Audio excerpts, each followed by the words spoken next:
جاءتهم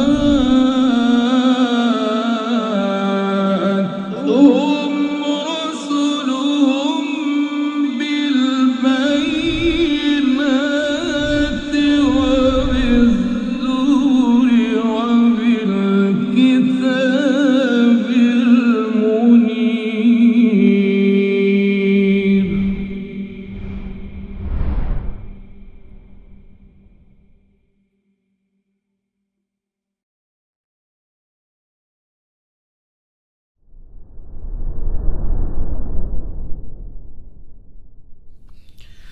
Assalamualaikum warahmatullahi wabarakatuh.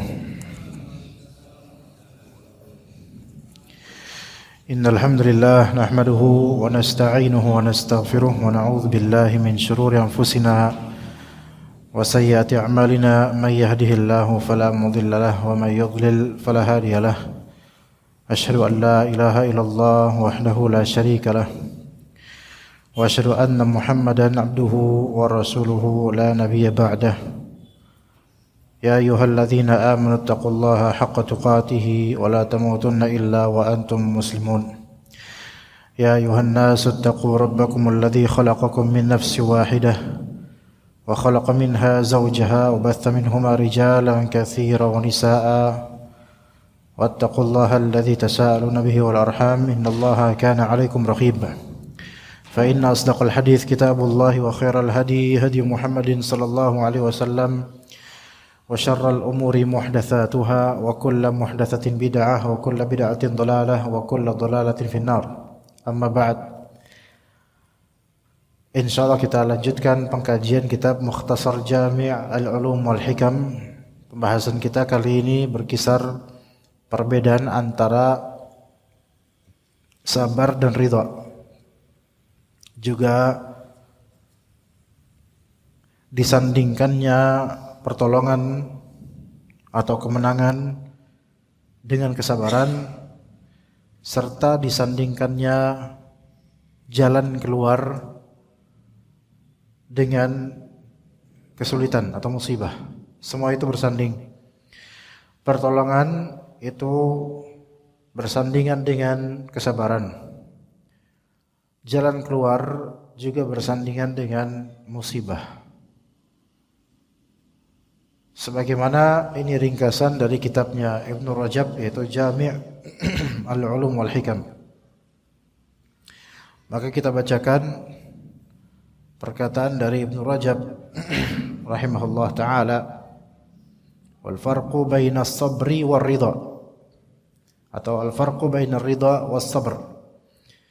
Perbedaan antara ridha dan sabar.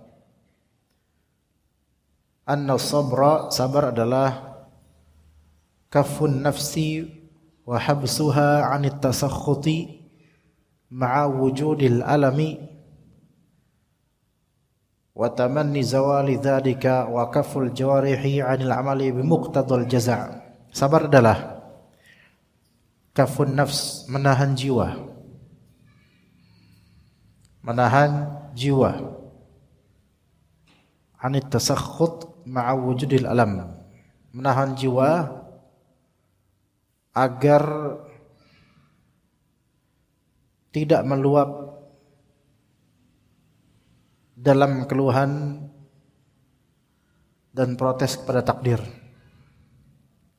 Itu maknanya, sebenarnya makna. Menahan jiwa agar tidak meluap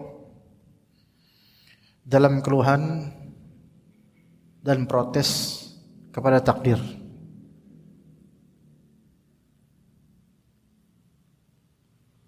Jadi ada hal yang buruk yang tidak dilakukan oleh orang sabar, yaitu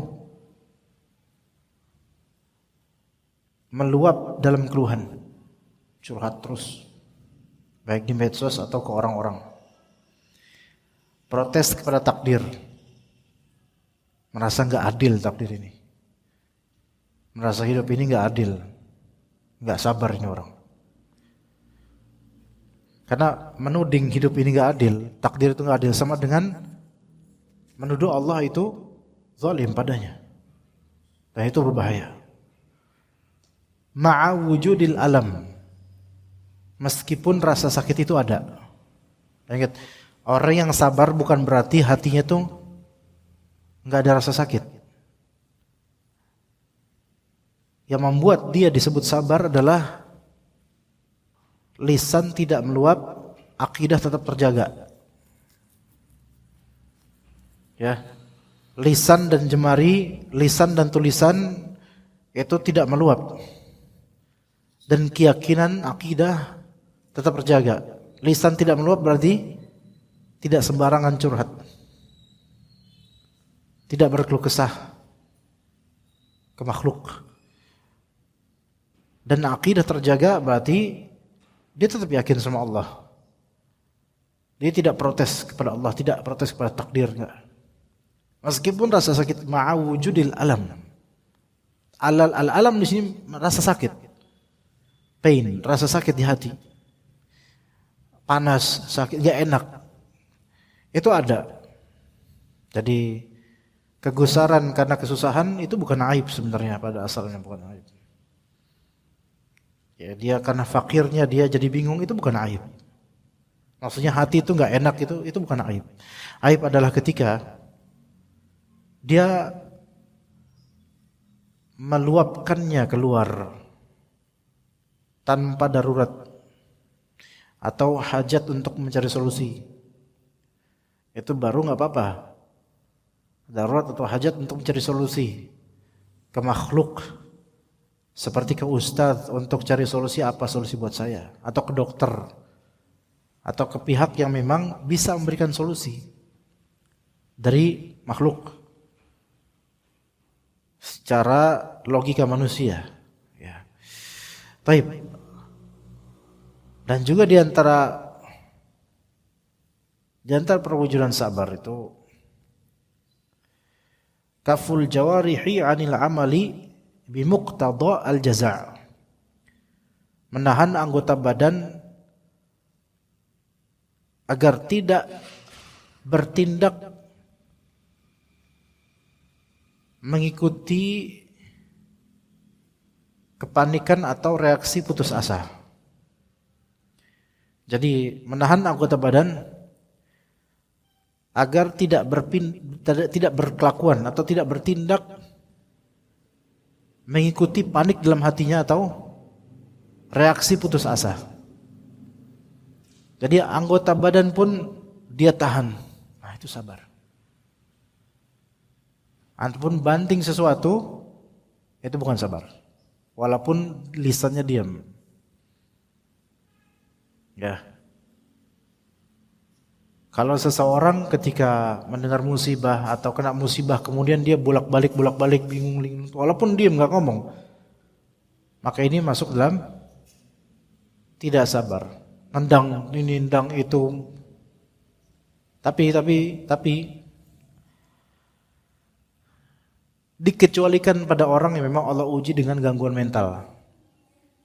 Ketidaksabaran mereka Allah lebih tahu nilainya, gitu loh. Adapun orang yang mungkin normal seperti kita misalnya, tidak ada gangguan mental yang parah, kita bisa menahan diri. Namun sebagian orang yang Allah Ta'ala uji dengan mental illness, itu kadang melakukan sesuatu di luar kontrol dia. Itu masuk dalam kategori semi majnun atau seperti gila dan semisalnya. Maka ini kasus yang khusus. Ya, jadi yang ditahan lisan dan anggota tubuh. Ya, lisan dan anggota tubuh ditahan ketika sabar. Sabar bukan berarti tidak sakit. Tapi sakitnya dalam kesabaran itu tidak dibiarkan, rasa sakit itu tidak dia biarkan untuk mengendalikan arah hidupnya.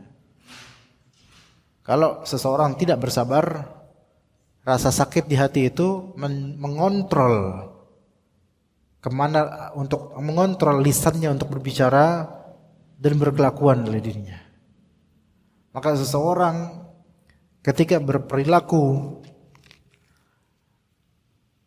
dengan dasar rasa sakit hati, maka itu bukan termasuk sabar. seseorang berperilaku atas dasar sakit hati belaka, maka itu bukan termasuk sabar. Ya. Jadi jangan sampai rasa sakit itu yang di hati mengontrol kita. Justru kita yang mengontrol rasa sakit ini harusnya. Ya, namanya musibah. Jangan sampai kegelisahan hati itu yang menguasai kita. Kita yang menguasai, mengontrol dan menahannya. Taib.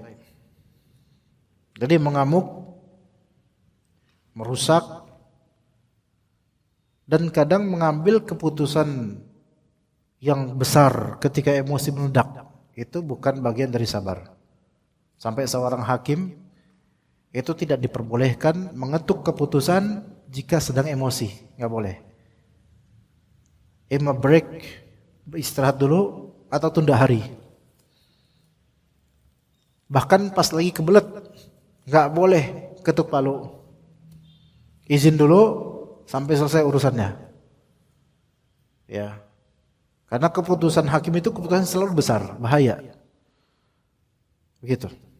Nah, jadi sabar adalah salah satu konsep self-regulation, regulasi diri.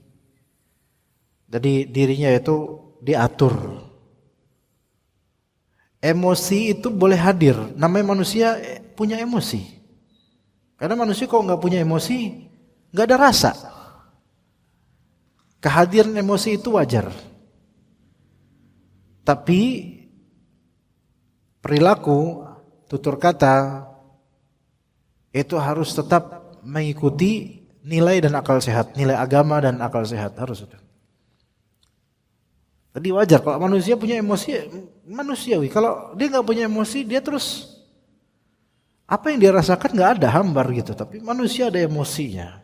Emosi itu nggak mesti marah, emosi bisa ya marah, kesel, bahagia, senang, itu semua bagian dari emotion. Kehadiran itu, kehadiran emosi di kalbu dan badai-badainya itu tetap harus dikendalikan dan dipimpin oleh nilai agama dan juga oleh akal sehat. Banyak sekali konflik rumah tangga berangkat dari emosi yang tidak dikontrol. Kemudian drama di tempat kerja, di perkantoran. Kerap kali karena emosi yang tidak terkontrol. Sampai keributan kecil di jalan raya itu karena emosi yang tidak terkontrol. Banyak di video-video pendek. Gara-gara cuman senggol dikit, besar urusan. Ya belakangan gara-gara dituduh mencuri, sampai ada yang mati kemudian. Banyak nggak sabar, banyak orang nggak sabar. Ya. Nah, kemudian ridho. Kalau tadi sabar, sekarang ridho. Ridho tentu tingkatannya tinggi, lebih tinggi ya. Tapi ini ridho, sebenarnya ridho ini ada dua macam. Tapi di sini beliau Ibnu Rajab rahimahullah menafsirkan begini, ridho adalah insyirahus sadri wa sa'atuhu bil qada. Ridho adalah kelapangan dada menerima ketetapan Allah. Ridho adalah kelapangan dada menerima ketetapan Allah.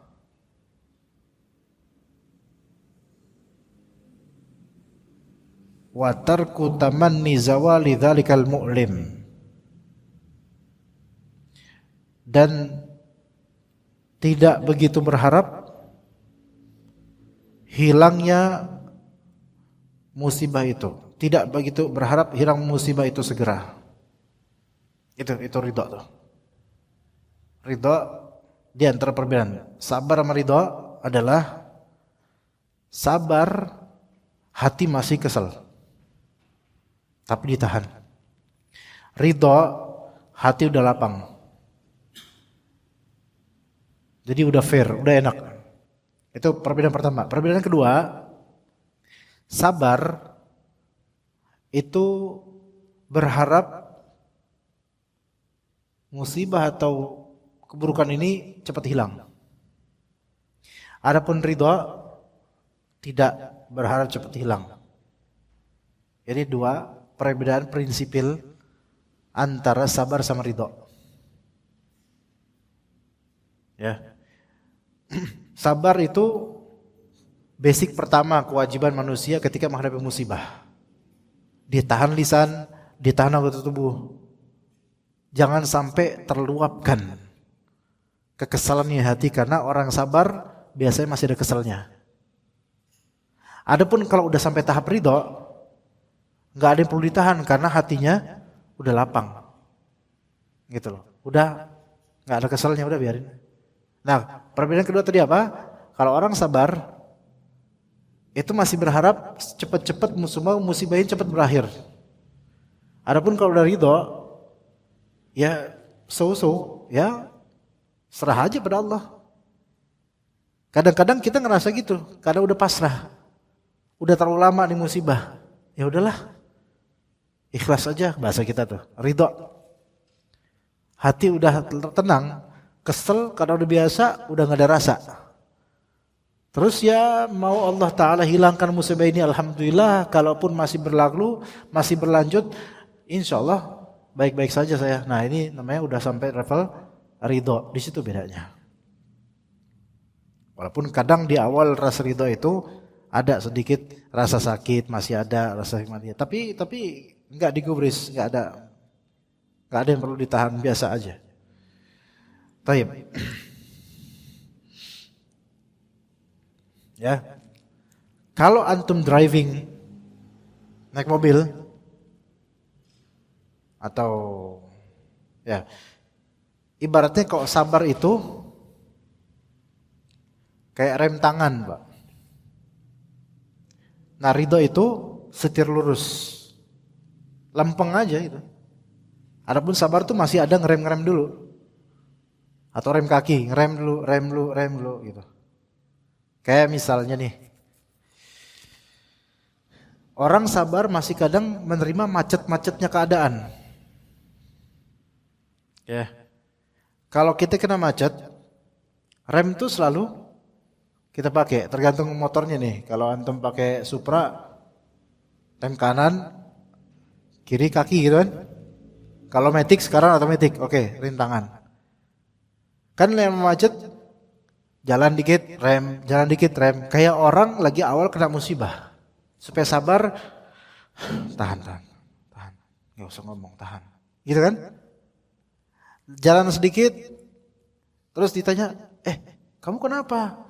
Enggak apa-apa, tahan, gitu. Jadi direm lagi, gitu, ya, gitu.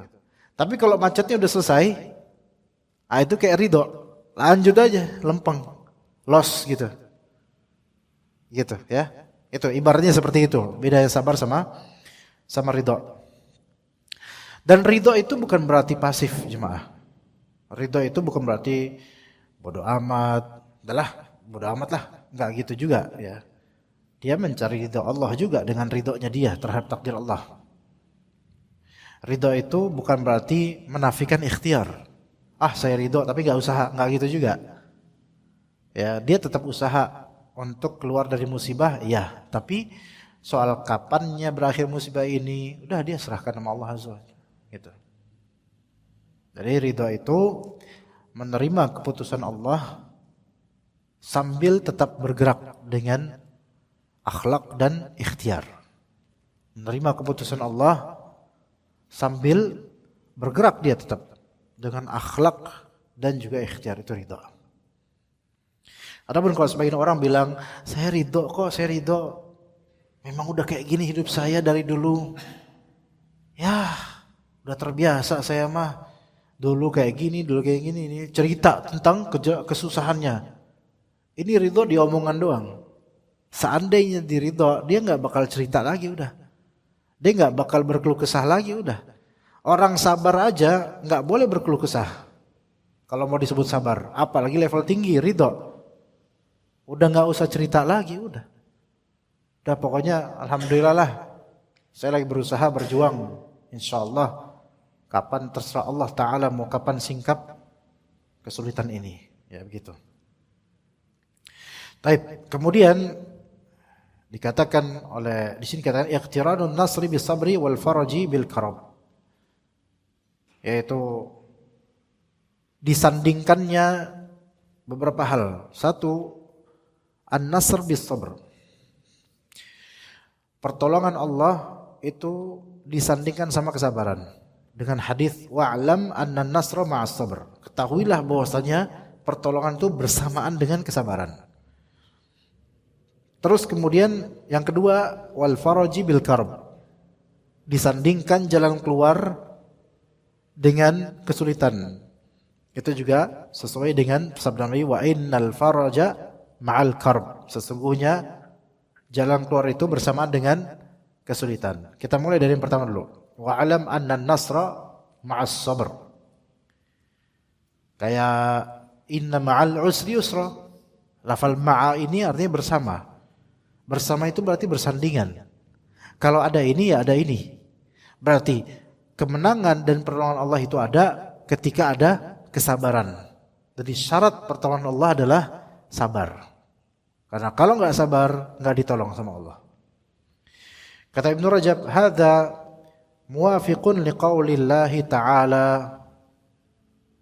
Qala alladhina yadhunnuna annahum mulaqullahi kam min fi'atin qalilatin ghalabat fi'atan katsiratan biidznillah. Ini seperti firman Allah Ta'ala, berkata orang-orang yang yakin bahwa mereka akan ketemu sama Allah, imannya tinggi terhadap Allah. Kam min fi'atin qalilatin ghalabat fi'atan katsiratan biidznillah. Betapa adanya golongan yang sedikit berhasil menang di atas golongan yang banyak. Minor mengalahkan mayoritas. Tapi itu semua biiznillah, dengan izin Allah. Wallahu ma'as sabirin. Dan Allah Ta'ala bersama dengan orang-orang yang sabar. Lihat di sini. Statement betapa banyaknya golongan yang minoritas itu mengalahkan golongan mayoritas dengan izin Allah. Kemudian ditutup ayat ini dengan Allah Ta'ala bersama dengan orang-orang yang sabar. Begitu. Bersama dengan orang-orang yang sabar. Berarti ada kaitannya kemenangan dan pertolongan dengan kesabaran. Ya. Dan ini bukan motivasi hampa, bukan motivasi kosong. Ini real, nyata sejak zaman para nabi sampai sekarang. Karena pola sunnatullah diantaranya adalah kalau antum ingin hasil yang besar, maka antum harus punya daya tahan. Kalau antum ingin hasil yang besar, antum harus punya daya tahan, sabar. Oke, orang-orang yang sukses, tapi suksesnya bukan sukses instan. Suksesnya karena dia bangun. Karena dia membangunnya itu, merintis, itu sabar luar biasa. Bukan sukses instan, bukan. Jadi hasil besar itu butuh daya tahan. Kalau antum mau hasil instan atau kecil, maka ya bisa dengan terobosan instan, dan itu easy comes, easy goes. Apa yang mudah datang ya mudah pula pergi. Ya. Oke, sebagian motivator mengatakan consistency always wins. Dalam masa belajar, improve skill dan semisalnya, konsistensi itu selalu menang dibandingkan jam belajar yang diperbanyak. Ya. Dan kata Nabi SAW, sebaik-baik amalan adalah adwamuhu wa in qalla. Sebaik-baik amalan adalah yang paling konsisten walaupun sedikit. Sedikit konsisten. Ini butuh kesabaran. Karena orang yang banyak belajar banyak, bekerja banyak ini tapi nggak konsisten, itu nggak sabar tuh orang. Bersabar secara konsisten dengan yang sedikit itu jauh lebih afdal dibandingkan melakukan hal yang banyak namun vakum atau selesai. Nah, dari sini kita bisa belajar. Fi'atin qalilah. Orang yang sedikit mengalahkan orang yang banyak. Berarti quality itu enggak mesti sepadan dengan quantity. Kualitas enggak mesti banyak. Kualitasnya dengan izin Allah. Dan kualitas tersebut terletak di dasarnya apa? Sabar. Orang yang konsisten itu selalu sabar dia. Dan orang yang inkonsisten, terputus tengah jalan, kerap kali gara-gara gak tahan dan gak sabar. Dan kembali kan tadi, kalau mau hasil yang besar, maka harus punya daya tahan. Para ustadz yang mereka masih istiqomah dakwah, kenapa bisa bahasa Arab, bisa ilmu syar'i, bisa menjelaskan ini itu dan seterusnya, itu gak mungkin instan. Melainkan sudah mengalami berpuluh-puluh tahun belajar, mengamalkan dan mengajar secara konsisten dan sabar. Dan begitu juga dengan jemaah sekalian dengan bidangnya masing-masing. Dalam dunia bisnis pun orang pebisnis pemula atau yang memulai startup bisnis dan nggak sabar, nggak jadi orang, nggak jadi pebisnis handal, nggak mungkin.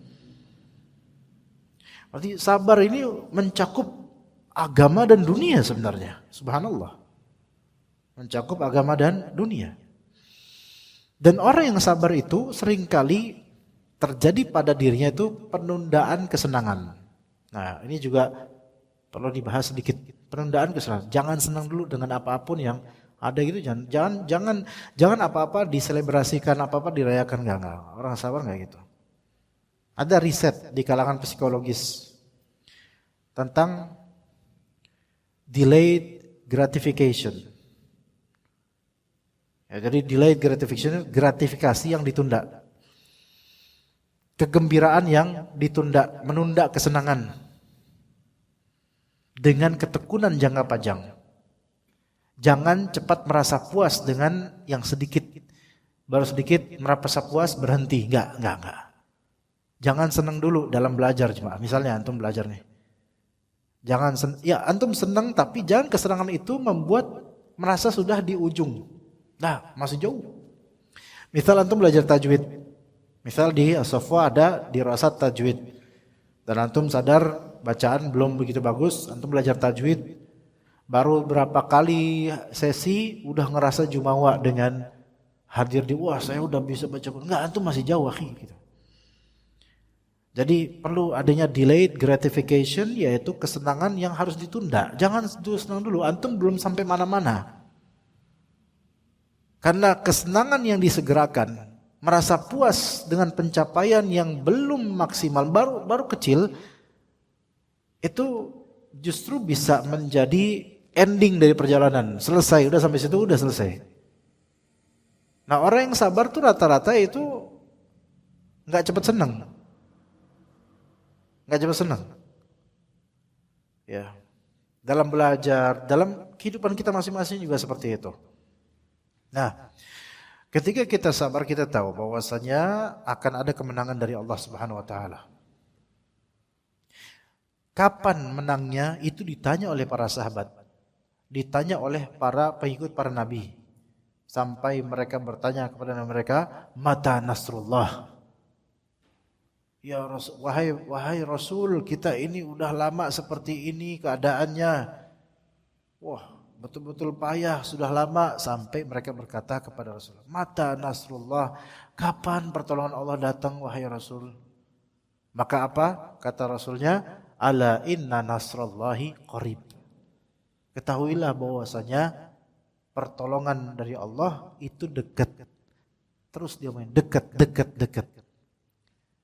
Ya. Nah, mereka tetap sabar dengan ditundanya kemenangan itu, ditundanya pertolongan itu, mereka terus sabar. Nah sekarang kalau kita mengalami dalam kehidupan kita delayed gratification, hadiah yang ditunda, jalan keluar yang ditunda, itu bukan berarti nggak ada jalan keluar, bukan berarti nggak ada pertolongan Allah, bukan. Bukan berarti nggak ada finalnya, bukan. Tapi penundaan itu adalah pendidikan dari Allah Subhanahu Wa Taala, tarbiyah dari Allah. Karena barangkali kalau kita dibuat senang cepat-cepat, maka kita nggak belajar, gitu. Dibuat sembuh, cepat sembuh, berarti nggak belajar nanti takutnya. Takutnya nggak terdidik jadinya. Maka penundaan kebahagiaan dari Allah kepada kita, penundaan jalan keluar yang itu bukan berarti Allah ingin menzalimi kita. Tetap sabar, tetap kita husnudzon bahwa saya kemenangan itu dekat, kemenangan itu dekat, pertolongan Allah itu dekat. Karena kita yakin wa alam anna nasra ma'as sabar. Ketahuilah bahwasanya kemenangan itu bersandingan dengan sabar. Artinya ketika saya sabar, maka pasti akan ada bantuan, itu pasti. Cuman kapannya terserah Allah. Maka dikatakan wa hadza fi jihadil aduwwi dhahir wa huwa jihadul kafir wa jihadul kuffar. Ini berlaku pada perjuangan menghadapi musuh yang tampak. Misalnya perang melawan orang-orang kafir misalnya. Berlaku ini untuk sabar. Muslimin sedikit di perang Badar tapi berhasil mengalahkan kaum musyrikin yang berkali lipat jumlahnya. Sabar. Di bulan Ramadan pula, puasa sebagiannya. Kemudian wa kadzalika jihadul aduwwil batin wa huwa jihadun nafsi wal hawa. Fa inna jihadahuma min a'zamil jihad. Maka begitu juga dengan jihad batin, menghadapi musuh batin, yaitu apa? Jihad an-nafs wal hawa, melawan hawa nafsu dan al-hawa, ego. Jadi jihad melawan dua hal, an-nafs dan al-hawa. Hawa nafsu dan ego. Itu jihad. Dan itu berat bagi sebagian orang. Ya, bahkan dikatakan fa inna jihadahuma min a'zamil jihad. Bahkan jihad melawan diri sendiri, hawa nafsu, ego sendiri, jihad melawan itu termasuk di antara yang paling berat. Kata Nabi SAW, al-mujahidu menjahada nafsahu fillah. Seorang mujahid, pejuang adalah yang berjuang melawan nafsunya di jalan Allah SWT, melawan dirinya, melawan egonya di jalan Allah Ta'ala. Ya. Kemudian berikutnya kata beliau, wa qala Abdullah bin Umar lamma sa'alahu 'anil jihad. Berkata liman sa'alahu 'anil jihad. Berkata Abdullah bin Umar bagi orang yang bertanya kepadanya tentang jihad.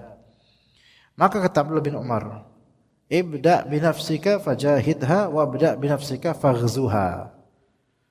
Mulailah pada dirimu sendiri, maka berjihadlah menentang dirimu itu. Mulailah dengan dirimu sendiri dan berperanglah. Jadi ada orang bertanya kepada Abdullah bin Umar tentang jihad atau minta ikutan jihad. Maka Abdullah bin Umar tuh melihat kayaknya orang ini lebih perlu untuk menata dirinya.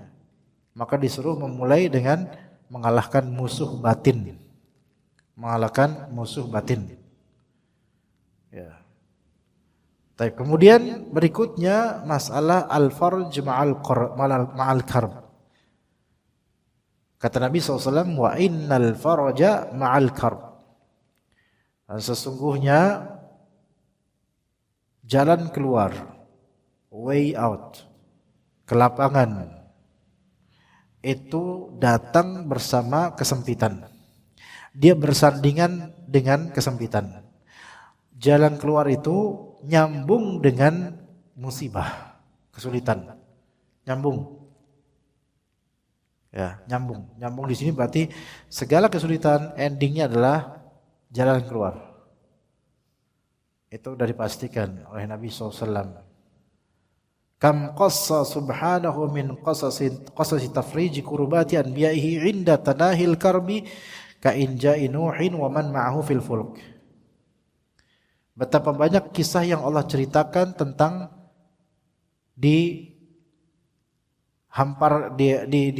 dilegakannya kesusahan para nabi. Ketika kesusahan itu mencapai puncak. Ketika kesusahan itu mencapai puncak, Allah legain. Seperti apa? Selamatnya Nabi Nuh dan orang yang beriman dengannya, orang yang beriman bersamanya di atas kapal besar, selamat. Wa inja Ibrahim min nar, keselamatan Nabi Ibrahim dari panasnya api, selamat. Wa inja Musa wa qaumihi minal yam, keselamatan Nabi Musa dan kaumnya dari musuh, selamat. Ya. Itu ketika udah terpojok di pantai, belakang laut, depan Firaun balentarnya, kanan kiri sama aja. Tapi ternyata di keterpojokan yang secara logika mustahil selamat, justru itu detik-detik selamat. Dan manusia itu kerap kali takdirnya gitu. Di titik dia sudah tidak bisa pakai logika lagi untuk bisa keluar, justru di titik itulah dia akan keluar. Gitu. Makanya nggak boleh putus asa. Harus tetap sabar dan yakin sama Allah Azza wa Jalla. Wa qissat Ayub wa Yunus, kisahnya Nabi Ayub dan Yunus. Nabi Ayub dengan penyakitnya. Yang sampai logika itu mungkin nggak bisa main lagi. Apalagi Nabi Yunus. Nggak ada logika yang masuk bagi orang normal di dalam tubuh ikan besar. Kalau sekarang kok ada orang senasib begitu, kita udah nggak bisa ngarepin. Udah. Tapi kok ini bisa selamat? Kan ini kan over mustahil secara logika sederhana kita. Tapi ternyata di titik yang paling sulit itulah, bahkan di titik yang paling mustahil itulah, Allah Ta'ala mempertontonkan kepada kita kisah kekuasaannya, kisah kemahamampuannya Allah Subhanahu wa Ta'ala. Dan memang Allah Ta'ala kadangkala menskenariokan hal-hal seperti ini untuk menunjukkan bahwasanya logika kalian wahai manusia itu sederhana sekali, sementara kekuasaannya itu jauh di luar logika manusia. Ya. Wa qasasi Muhammadin sallallahu alaihi wasallam ma'a a'daihi, dan juga kisah Nabi Muhammad sallallahu alaihi wasallam bersama tentang musuh-musuhnya, selamat dari kejaran musuhnya, seperti kisah fil ghar dari Gua Hira, kisah perang Ahzab dan lainnya. Di Gua Hira Allah Ta'ala tolong, gak bisa dilihat oleh orang-orang kafir, selamat gitu. Nah, al-faraj ma'al karb, jalan keluar itu bersandingan dengan keterhimpitan, musibah dan semisalnya. Itu mengajarkan kepada kita puncak kegelapan, puncak yang gelap atau paling gelapnya takdir atau paling susahnya masalah itu sering kali jadi titik dekat dengan perubahan. Ya. Betul-betul puncak takdir yang memang makin mungkinan itu justru semakin mendekati titik perubahan. Kayak misalnya kita, dan di titik itu jangan putus asa. Karena kita nggak tahu, jangan-jangan sebentar lagi memang sudah dekat jalan keluarnya. Tetap kembali ke Allah. Tetap minta sama Allah Ta'ala. Ya, dalam masalah trauma misalnya,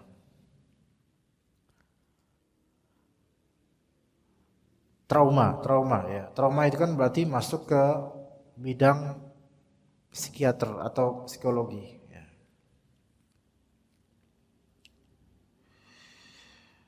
Orang kalau trauma itu justru kerap kali ya, trauma itu hal yang harus dia lawan, justru pikirannya akan traumanya, gitu loh. Bukan malah dia pelihara itu trauma. Gimana, paham gak ya? Ketika trauma akan sesuatu, yang harus dia lawan adalah mindset dia tentang ketraumaan itu. Bukan malah preventif kemudian memelihara trauma itu menjadi semakin momok besar buat dia. Enggak. Malah itu makin mikinan. Ya. Mindsetnya yang dilawan, mindsetnya melawan ketraumaan itu. Tentu dibangun dengan akidah yang benar. Sehingga melahirkan pikiran positif. Karena kerap kali gini, orang tuh menilai diri trauma. Jadi gini Pak, orang-orang sekarang itu banyak menggunakan istilah-istilah psikolog, psikiater untuk melegitimasi sesuatu yang ada pada dirinya. Makanya ada pertanyaan dari sebagian psikiater gini, apakah Anda itu depresi atau sekedar sedih? Dua hal yang beda. Terutama perempuan tuh. Perempuan tuh kadang menilai saya depresi, padahal lagi sedih. Sedih ini belum tentu depresi. Sedih itu belum tentu depresi. Ya. Sedih. Lalu dia menilai dirinya depresi. Ini jangan, term istilah depresi itu tingkatannya beda itu. Ya. Kemudian saya trauma lewat situ. Nah, lafal trauma ini kan sebenarnya istilah trauma itu kan sebenarnya istilah dalam ilmu psikologi dan semisal itu. Ya. Gitu loh. Trauma kada kejadian kecil terus dia nafsirin ini sebagai trauma saya. Gitu. Contoh nih, kalau misalnya gara-gara makan ini saya muntah waktu itu. Saya besok nggak mau makan bubur di sana trauma saya. Enggak, ini bukan trauma. Ini bukan trauma. Misalnya dia di bubur namanya bubur putra misalnya. Ada namanya bubur putra. Ya. Qadarullah pas dia makan ketika itu buburnya basi. Dia makan langsung sakit perut muntah-muntah. Besok-besok saya nggak bakal beli di bubur putra, trauma saya. Banyak kan bahasa kayak gini seolah-olah lafal trauma itu gampang banget gitu loh untuk menilai ini trauma. Enggak, ini bukan trauma. Ya. Terus habis itu dia makan sambal. Pedes banget sambal buatan emaknya. Kecegukan, keringetan. Gatel-gatel langsung. Tapi coba lagi, namanya sambal kan, enak, coba lagi. Ya. Giran itu enggak trauma. Karena apa? Enggak ngomong trauma, karena apa? Karena suka. Ini enggak ada kaitan semuanya dengan trauma. Gitu, ya. Memang trauma skalanya banyak, ada beda-beda, betul. Tapi ketika memang ada seseorang divonis dia mengalami trauma, maka hal yang harus dia lawan adalah mindset tentang trauma dia yang dipelihara itu. Anak kasih contoh jemaah. Kalau misalnya laki perempuan suami istri terjadi perceraian. Ya. Biasanya suami cepat nggak nikahnya? Kalau setelah perceraian nih, suami cepat nggak nikah lagi? Pak, semangat dong Pak, ayo Pak. Tergantung. Biasanya cepat ya. Tapi kalau perempuan lama. Kalau antum tanya ke perempuannya, sebabnya apa? Trauma saya punya suami kayak gitu, mesti gitu. Lafalnya trauma. Ya. Kenapa laki-laki nggak trauma? Malah justru alhamdulillah gitu misalnya. Kenapa laki-laki nggak bilang dia trauma? Kenapa? Padahal boleh jadi yang salah perempuan, boleh jadi. Kenapa laki-laki nggak bilang saya trauma punya istri kayak itu, jadi saya nggak nikah dulu, takutnya perempuan yang lain sama aja sama dia. Laki-laki malah nggak gitu. Malah laki-laki pengen ngejajal lagi, pengen nikah lagi. Orang pas masih beristri aja pengen nikah lagi, apalagi sekarang free, makin pengen cepet-cepet. Karena laki-laki dalam konteks ini dia nggak menilai diri trauma. Dia menilai ini sebagai petualangan malah. Tapi kalau perempuan pakai perasaan dan sampai menstigmakan ini saya trauma, saya jerak dan seterusnya dan seterusnya. Nah, untuk perempuan ini hal yang harus diperangi oleh dia adalah mindset dia mengenai trauma itu. Dengan apa? Istighfar banyak, taubat pada Allah, minta ampun pada Allah, kembali kepada Allah Ta'ala. Kemudian bongkar dan hilangkan pikiran-pikiran kayak misalnya semua laki-laki itu sama aja. Perempuan kan kayak gitu rata-rata. Semua laki-laki sama aja semuanya, mau alim, mau salafi, mau apa, sama semua kayak gitu. Ini kan mindset palsu, ini gak bener kayak gini. Jadi banyak premis-premis palsu. Yang bukannya hal ini membuat kita ke jalan keluar, malah makin menghalang kita dari jalan keluar. Begitu. Dibongkar. Jadi untuk orang-orang yang trauma ini, dia harus positive thinking. Premis-premis, kalimat-kalimat yang tidak real dibuang. Kalau misalnya antum misal di desa antum, nanti deh kita lanjutin. Tapi kayak lupa anda mau apa nanti. Udah kita lanjutin aja insyaallah. Taib, misal kita jalan di suatu desa atau tempat yang gelap misalnya. Kemudian ada hantu ya guys, godain. Apalah terserah, pocong, kuntilanak apa, semua ngumpul lah pokoknya. Ya, ketakutan. Yang ini nggak bagus, jangan ketakutan, lari gitu. Nah, yang ada di pikiran kita bukan jalan keluar terhadap kesulitan itu, tapi menganggap ini memberikan trauma karena ada bayang-bayang mereka di pikiran, dan makin bikin traumanya apa? Bagi orang yang menganggap itu trauma, yaitu cerita ke sana ke sini, di situ ada ini, situ nambah fitnah jadinya. Memang lihat itu benar, memang kelihatan jin-jin itu misalnya. Oke. Tapi kalau misalnya kita malah seperti itu, bukan jalan keluar yang didapat, malah makin jauh. Akidah juga tergadaikan lama-lama. Tapi coba kalau misalnya kita Ahlussunnah berpikir mendapat seperti itu, kemudian ta'awudz, ini cuma jin, makhluk sama kayak kita, dia nggak ada kekuatan apa-apa, Allah yang maha kuat. Kalau ketemu lagi bakal saya lawan. Kira-kira selesai nggak urusan? Selesai.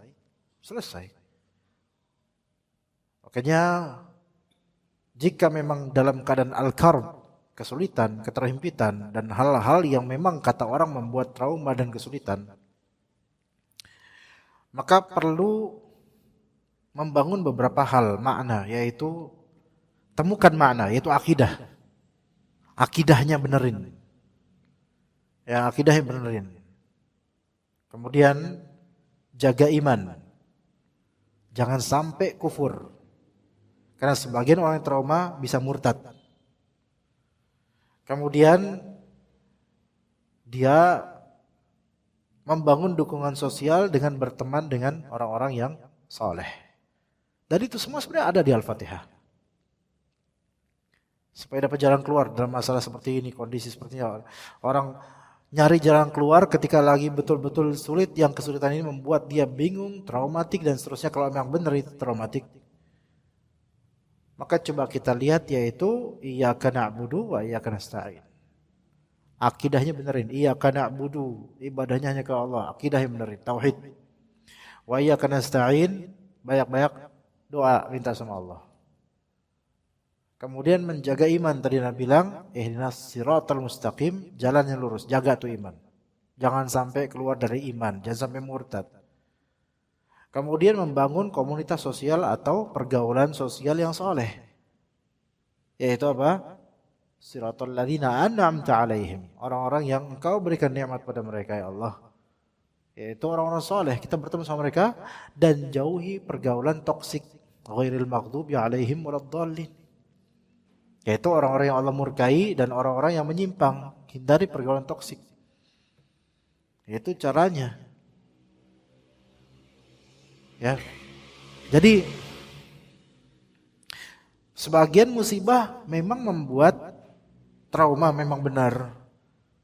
Apapun musibah itu, entah perceraian, entah gempa, entah ini dan ada juga trauma fisik juga ada. Tetapi kembali ke tadi stepnya. Iyyaka na'budu, akidahnya benerin, ibadahnya benerin. Ke Allah aja udah. Iyyaka nasta'in, banyak-banyak minta sama Allah. Kemudian siratal mustaqim, tetap tegar. Jangan ke madhab atau ke agama lain atau meditasi atau enggak. Meditasi itu agama lain. Kita ada sholat, ada baca Quran, ada zikir pagi petang. Terus masih meditasi, enggak percaya gitu sama syariat Allah gitu. Subhanallah. Nah, itu 3, 4 siratal ladzina an'amta alaihim, yaitu membangun pergaulan dukungan sosial dari orang-orang yang soleh dan orang punya niatan baik. Dan 5, hindari pergaulan toksik, ghairil maghdubi alaihim waladdallin. Itu 5 hal. Basicnya di situ. Sebagian orang ketika mereka menghadapi trauma karena musibah al-karb ini, mereka nyari jalan keluar, tapi nomor 1 dan 2-nya hilang. Atau 3, 1, 2, 3 hilang. Cuman di building friendship aja, mencari pertemanan sosial yang sehat aja. Itu walaupun bagus tapi tidak cukup. Karena bagaimanapun kondisi itu, keadaan itu takdir Allah. Allah yang atur. Hati Allah yang atur. Maka tauhidnya perlu lagi. Banyak doa terus. Kemudian tetap stay di atas keimanan. Kemudian dekati orang-orang yang positif. Dan jauhi pergaulan toksik itu. Seperti itu. Nah, kalau insya Allah kita ikhtiar begitu, wa innal faraja ma'al karabi. Sesungguhnya jalan keluar bersamaan dengan kesulitan, yaitu bersanding, akan ada endingnya. Maka tidak ada sesuatu yang gak ada selesainya di dunia ini. Pasti segalanya bisa selesai. Kematian pun menyelesaikan kehidupan. Tidak ada yang tidak selesai di dunia ini. Sampai hidup aja pasti selesai. Kemudian jemaah sekalian, kok kita sadari al-karb itu kan kehilangan, panik, kesulitan, ketidakpastian, musibah ini itu. Dan al-faraj itu adalah jalan keluar. Bantuan orang, donasi orang, pemulihan, sembuh dari penyakit, evakuasi, dan seterusnya, itu semua jalan keluar. Tidak semua luka hilang cepat. Bahkan umumnya luka bikinnya gampang, sembuhnya lama. Luka itu bikinnya gampang, sembuhnya lama. Kayak antum melukai perasaan orang, sekali ngomong gampang, dia mendemnya lama. Buat sembuhnya lama. Karena luka itu karakternya bikinnya gampang, sembuhnya lama. Tapi kendati pun begitu, kalau kita sadari, jalan keluar itu seringkali datang berlapis, bertahap, berlapis. Enggak langsung dreng tiba-tiba jalan keluar, enggak, dia berlapis. Tanda-tandanya ada. Apa tanda-tanda jalan keluar itu dekat? Semakin kelihatan sulit, maka semakin dekat jalan keluar. Itu biasa gitu. Semakin kerasa sulit, itu semakin dekat jalan keluar. Jangan kayak orang bilang, oh, semakin sulit ya, kayak makin susah gitu. Enggak. Semakin sulit kalau kita percaya sama Allah, malah makin dekat jalan keluar. Gitu. Jadi imannya harus dipakai dalam menghadapi musibah itu. Jadi jalan keluar semakin berlapis dan di antara lapisannya kelihatan semakin sulit. Oh ini berarti bentar lagi nih. Gitu. Itu positive thinking. Kemudian kalau dirasa bahwasanya kita semakin banyak ibadah, semakin dekat sama Allah ketika musibah, itu isyarat kedua juga, itu isyarat juga bahwasanya jalan keluar itu makin dekat. Gitu. Tapi kalau misalnya semuanya so-so aja, musibah begitu-gitu aja, nggak salah terasa semakin, terus kita makin jauh sama Allah, itu berarti jalan keluar makin jauh. Begitu. Tadi gimana caranya supaya jalan keluar makin dekat? Semakin dekat sama Allah. Karena jalan keluar itu ada pada Allah Ta'ala. Ya begitu. Ya mungkin itu yang bisa ana sampaikan. Ya mudah-mudahan bermanfaat untuk ana dan juga jemaah sekalian. Barakallahu fikum jami'an. Wa sallallahu ala nabiyyina Muhammad wa ala alihi wa sahbihi ajma'in.